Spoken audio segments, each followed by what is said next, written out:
교회는 전통적으로 달력을 따로 만들어서 사용했습니다. 일반 달력과 달리 교인들의 신앙에 유익을 주기 위해서 달력을 만들었는데 그 달력을 교회력이라 그렇게 얘기합니다. 교회력과 일반 달력이 좀 차이가 있습니다. 우선 짜임새 면에서 차이가 있는데, 일반 달력은 명절이나 또는 국경일을 중심으로 만듭니다. 설날이 있고 추석이 있고 3.1절이 있고 광복절이 있고, 이게 중심이 돼서 만든 것이 일반 달력입니다. 근데 교회 달력은 절기를 중심으로 만들어놨습니다. 성탄절이 있고, 그리고 사순절이 있고, 그리고 부활절이 있고, 추수감사절이 있고, 이렇게 다릅니다. 또 하나 차이는 뭐냐면 시작이 다릅니다. 일반 달력은 1월 1일부터 시작합니다. 근데 교회 달력은 대림절부터 시작합니다. 대림절, 성탄절, 사순절, 부활절 이렇게 이어집니다. 원래 4세기경부터 만들었는데 대림절의 시작은 예수님의 오심을 축하하는, 성탄을 축하하는 의미에서 만들기 시작했습니다. 그러다가 7세기쯤 가서 예수님의 오심만 축하할 게 아니고 다시 오시기로 약속한 재림의 주님을 기다리는 절기로 삼았습니다. 그래서 대림이라고 하는 말은 에드벤트라고 하는 단어인데 오다, 도착하다 그런 뜻입니다. 원래 황제가 오면 그분의 방문, 그분이 오셨다 그런 의미에서 쓰여졌습니다. 그러다 예수님도 황제고 왕 중에 왕이시잖아요. 그래서 그분의 방문, 그분이 오셨다, 이게 대림입니다. 그러니까 지금은 절기로 말하면 대림절입니다. 성탄절 앞 4주간을 대림절입니다. 그래서 우리는 이 대림절에 오신 주님을 찬양해야 합니다. 오신 주님을 경배해야 합니다. 또 하나는 오실 주님을 맞이할 준비를 해야 합니다. 주님 다시 오신다고 하셨습니다. 깨어서 그 주님을 맞이할 수 있는 믿음의 신앙의 자세가 우리 가운데 있어져야 합니다. 분명한 건 여러분, 주님 오십니다. 주님 오십니다. 언제 오실지는 모르지만 오십니다. 그런데 그 시각 몇 시다, 그건 사탄입니다. 성경에는 아무도 모른다고 했습니다. 여러분 깨어서 주님 오실 날 맞이하고 들림받는 축복이 임하기를 주의 이름으로 간절히 축원합니다. 겸해서 이단의 얘기를 하나 좀 더 해보겠습니다. 대전에 있는 한 장로님인데 중학교 선생님이세요. 어떤 학생이 선생님에게 면담을 요청을 했습니다. 그래서 면담을 받아서 상담을 하려고 해보니까 가만히 보니까 전도하더래. 그러니까 선생님이 묘해서, 야, 내가 장로야. 너 나한테 어떻게 전도하냐? 알고 보니까 이 학생이 신천지더래. 선생님, 내가 존경하는 선생님이 기독교 장로라서 이게 내가 안타까워서 전도한다는 거죠. 그러니까 이 선생님도 황당하고 화도 나니까 종이를 줬대요. 그러면 내가 믿는 신천지에 대한 거 한번 써봐라. 그런데 놀라운 거는요, 넉장을 쓰더래. 중학교 2학년 학생. 신천지 교리, 기독교의 문제점, 그리고 신천지를 믿었더니 좋은 점, 자기의 꿈과 비전, 이걸 넉장을 쓰더래. 내용보다 그 넉장을 썼다고 하는 사실에 충격을 받아서 이 장로님이 자기가 이제 교회 와서 중고등부 학생들을 가르치니까 우리 교회 애들은 얼마나 쓰냐고 똑같이 너희가 예수 믿는 예수 한번 써봐라. 한 장도 못 쓰더래. 여러분 쓰라고 그러면 얼마나 쓸까요? 한 줄, 두 줄 쓰고 말더라는 거죠. 여러분, 두 가지를 깨달아야 돼요. 이단에 한번 빠지면 엄청난 교육을 시킵니다. 그리고 그 교육에서 못 벗어나게 합니다. 이단의 출신은 이단에서 못 벗어납니다. 평생 이단의 출신으로 그래서 이단의 교리들을 짜맞춰서 교묘하게 사람들을 현혹시킵니다. 미혹의 영에 사로잡힌 사람은 그것에서 못 벗어납니다. 여러분 깨어있으시길 바라고, 신천지가 원래 접근하면 예수 이름으로 잘라내시길 바랍니다. 물리쳐야 합니다. 또 하나 우리가 깨닫는 건 정말로 내가 예수를 좀 아느냐 하는 거예요. 내가 믿는 예수를 얘기할 수 있느냐 하는 거죠. 적어도 종이 한 장 정도로 쓸 수는 있느냐 말이에요. 특별히 성탄절을 앞두는 이 대림절이기에 내가 오신 주님을 경배하는 예수가 누군지 아느냐 말이에요. 오늘 그것을 성경을 통해서 좀 소개하고 정리를 좀 하려고 합니다. 모세가 하나님의 부름을 받았습니다. 너는 가서 애굽에 가서 내 백성을 건져내라. 모세가 그 일이 너무 힘들어요. 그리고 자기에게 주신 이 사명이 주신 하나님이 누군지가 궁금해. 하나님 누구십니까? 하고 물어봐요. 하나님의 정체성에 대해서 물어봐요. 근데 하나님 뭐라고 하는지 아세요?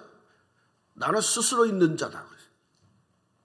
아니 하나님 설명 좀 해주세요. 나는 나다. 내가 여호와가 이렇게 말씀해요.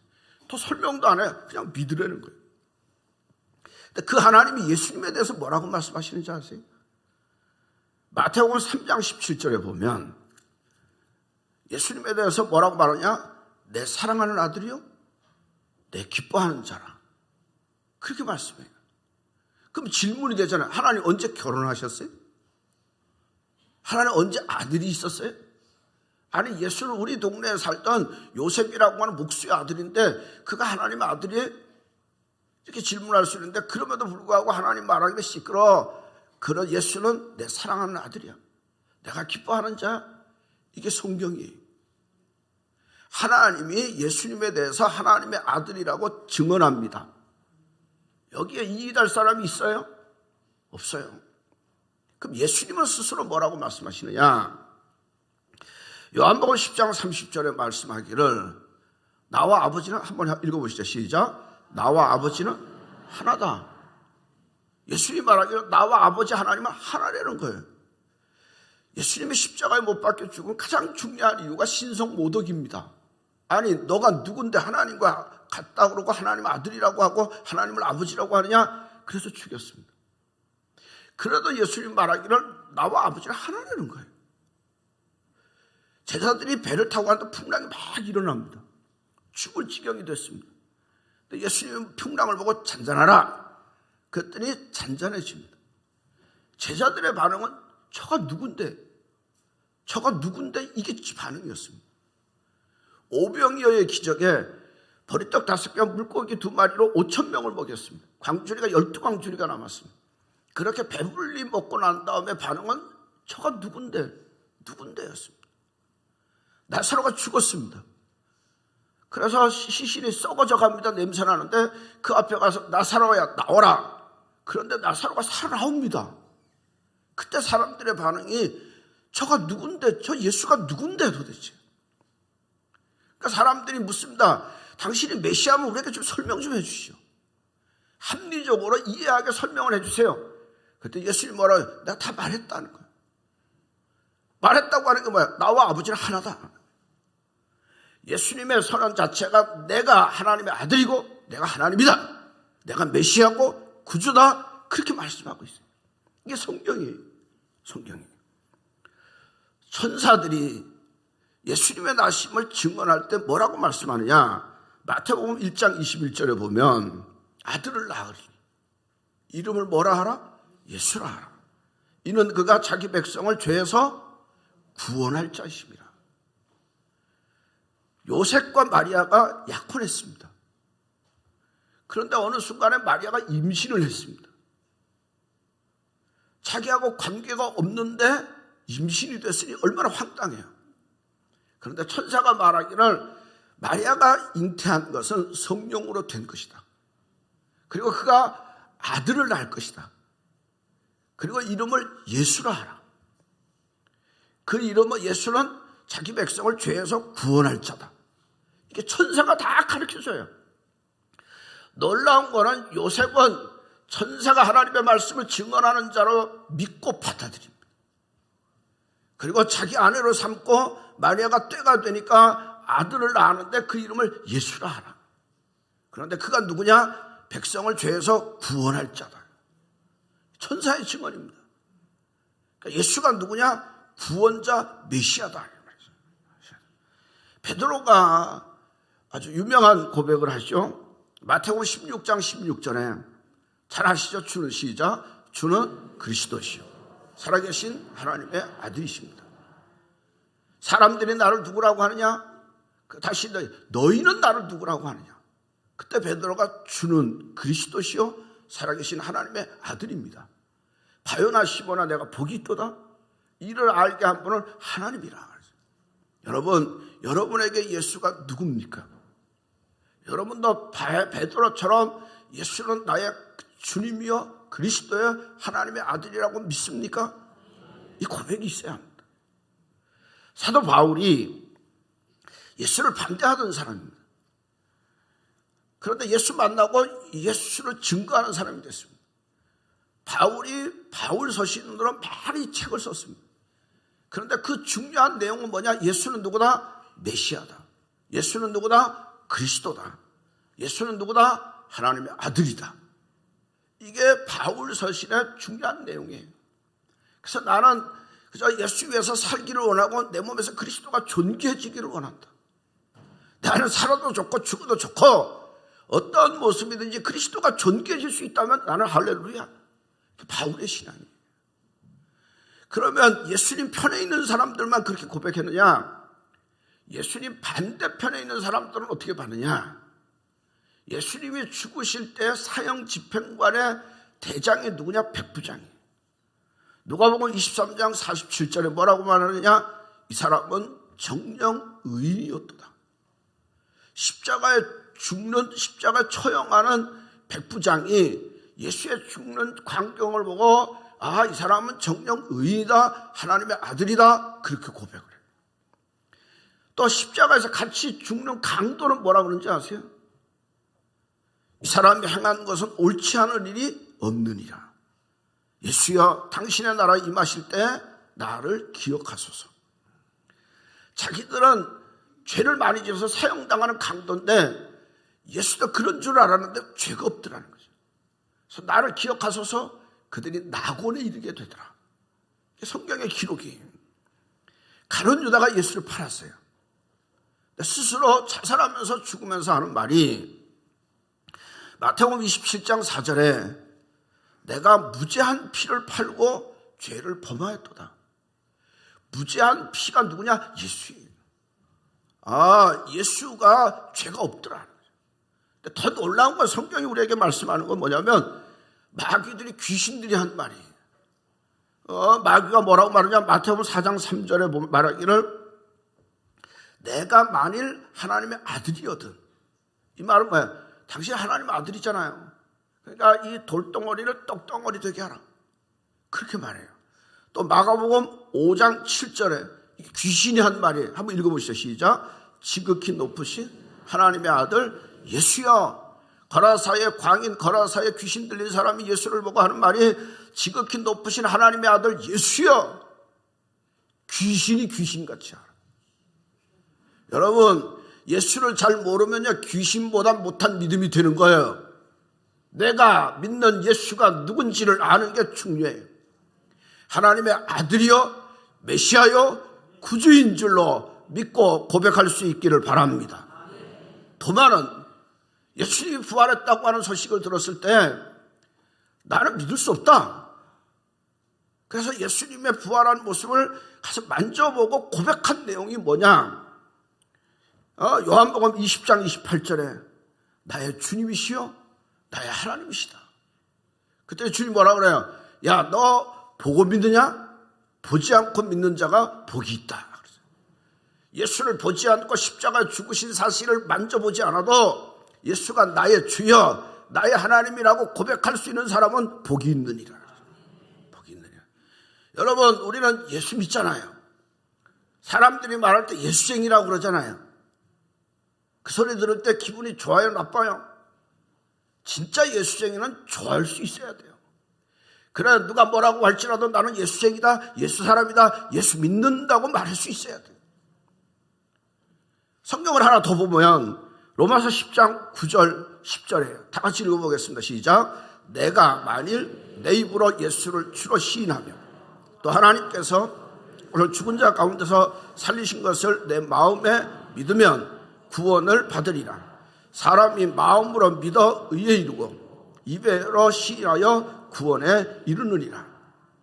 예수가 구주인 것을 마음으로 믿고 예수가 하나님의 죽은 자를 살린 부활의 주님인 것을 입으로 고백하면 구원을 얻으리라. 믿는 자는 구원을 얻으리라. 여러분, 예수를 왜 믿어야 되느냐는 거죠. 예수 믿는 특별한 이유가 뭐냐 이 말이에요. 예수 믿으면 부자 되고 예수 안 믿으면 가난해집니까? 예수 믿으면 사업이 잘 되고 안 믿으면 사업이 안 됩니까?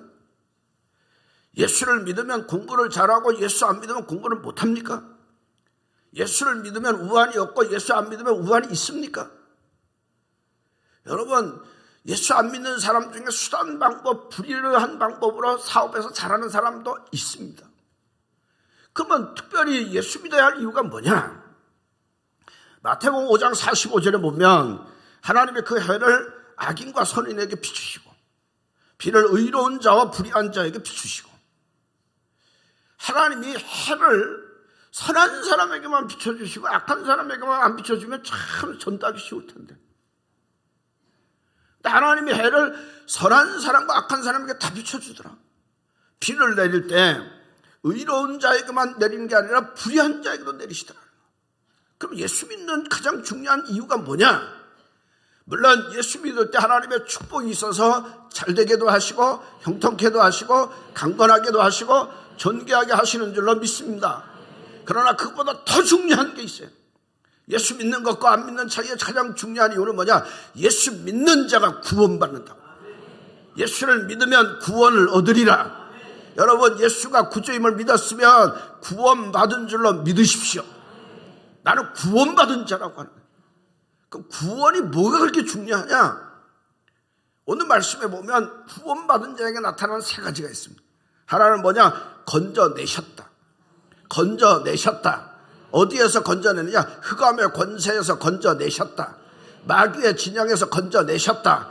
죄악에서 건져내셨다. 위험에서 건져내셨다. 누가 건져내느냐? 주님이 건져내셨다. 그래서 우리는 마귀의 자녀가 아닙니다. 마귀의 백성이 아닙니다. 우리의 대장은 마귀 아닙니다. 악한 영 두려워할 것 없습니다. 우리는 건져냄을 받았습니다. 두 번째는 구원받은 자에게 하나님 주신 거 뭐냐? 옮기셨다. 옮기셨다. 이 나라에서 저 나라로 옮겼다. 흑암의 권세에서 빛의 나라로 옮겼다. 악한 데서 의로운 곳으로 옮겼다. 마귀의 나라에서 하나님의 나라로 옮겨졌다. 믿으시면 아멘. 믿으시면 아멘. 아메리카 인디언들이 그들은 이런 얘기를 한다고 그래요. 어떤 말을 10,000번 이상 되풀이하면 현실이 된다. 그래서 어떤 말도 10,000번을 계속하면 현실이 된다고 믿었다는 거예요. 근데 여러분, 우리는 이미 현실이 된 것도 입으로 고백 안 해요. 그러니까 제업이 없어. 현실이 내가 예수를 믿었더니 영적인 세계에서 하나님이 나를 건지셨고 하나님 나를 옮기셨다고 하는 사실을, 이게 사실이에요. 입술로 고백하면 내 삶의 증거로 나타날 줄로 믿으십시오. 입술의 고백이 중요해요.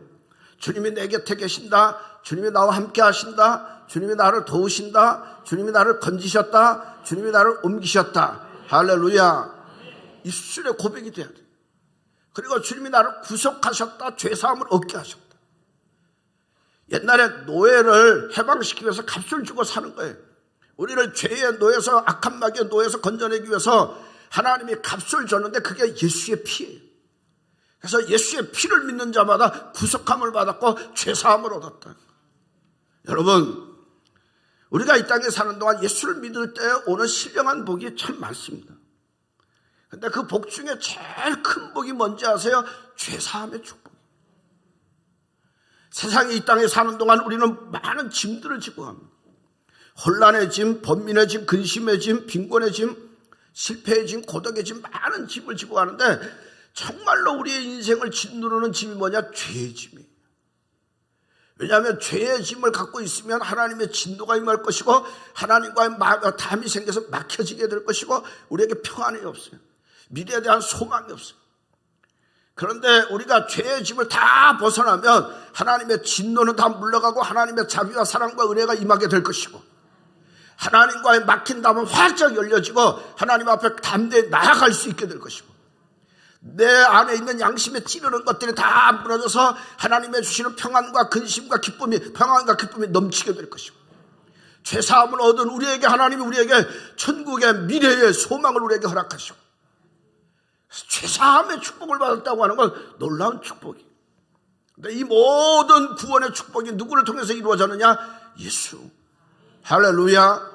예수를 통해서 주어졌어요. 예수를 통해서 내가 예수를 믿었더니 악과 흑암의 권세에서 건져내셨고 하나님 나라를 옮기셨고 우리를 죄사함을 얻게 하셨어요. 여러분 예수 잘 믿으시길 바랍니다. 예수 자랑하며 사시기를 바랍니다. 예수 영광을 위해서 쓰임받은 하나님의 사람이 되시기를 주의 이름으로 간절히 축원합니다. 세계에서 가장 순교자가 많았던 나라가 어디냐? 일본입니다. 그런데 가장 예수 안 믿는 나라가 일본입니다. 일본입니다. 에도 막부 시대에 수만 명의 사람들이 순교했습니다. 근데 그때 기독교인들을 죽이기 위해서 쓰는 방법이 후메라고 하는 방법인데요. 그 방법은 뭐냐? 예수의 얼굴에 동판을 만들어 놓고 바닥에 놓습니다. 그리고 기독교인들을 줄을 세웁니다. 밟고 가라. 밟고 가라. 예수 동판을 밟고 가라. 그걸 밟고 가는 사람은 기독교인이기를 포기한 사람으로 여기서 살려줬습니다. 그런데 밟지 않고 지나가는 사람은 그 자리에서 죽였습니다. 많은 사람이 죽었어요. 근데 여러분 사람이 그래도 살고 싶잖아요. 살고 싶어요. 그러면 밟아야 되는데 살기 위해서 밟는 사람은 어떻게 하느냐? 그 전날 철야기도 했습니다. 그리고 아침이 돼서 발바닥을 닦고 피가 나도록 닦습니다. 그리고 집신을 신고 동판을 살짝 밟았대요. 그리고 와서 회개하고 기도하고 몸부림쳐서 그 영이 살고 예수 믿었대요. 그러니까 예수의 동판 얼굴 밟을 수도 있는데 그거 밟지 않으려고 몸부림치는 그리스도인의 모습을 알 수 있어요. 여러분 신앙생활이 뭔지 아세요? 예수 안에 사는 겁니다. 예수 함께 사는 겁니다. 예수의 인도함 받고 사는 겁니다. 내 안에 보배로운 예수가 있으면요 넘어져도 망하지 않습니다. 쌓여도 쌓임 받지 않습니다. 왜? 내 안에 있는 보배로운 생명 되신 예수가 이기게 하시고 벗어나게 하시고 축복하시고 승리하게 하시는 줄로 믿으십시오. 그래서 예수와 함께 사는 게 중요합니다. 예수와 함께 사는 삶에는 건전하고요 뜨겁고요 사랑이 있습니다. 여러분 신앙생활 할 때 너무 사람 보지 마세요. 교회 와서 야 목사가 왜 그래? 장로가 왜 그래? 교인들은 다를 줄 알았는데 똑같네. 아니야 언제나 넘어집니다. 그러니까 사람 보지 마시고 누구 바라봐야 되느냐? 예수 보세요. 예수 바라보면 하나님께서 이기게 하시고 하나님의 축복하시고 권능과 은혜로 채워주실 줄로 믿으십시오. 환경 너무 바라보지 마세요. 환경은 우리를 절망케 합니다.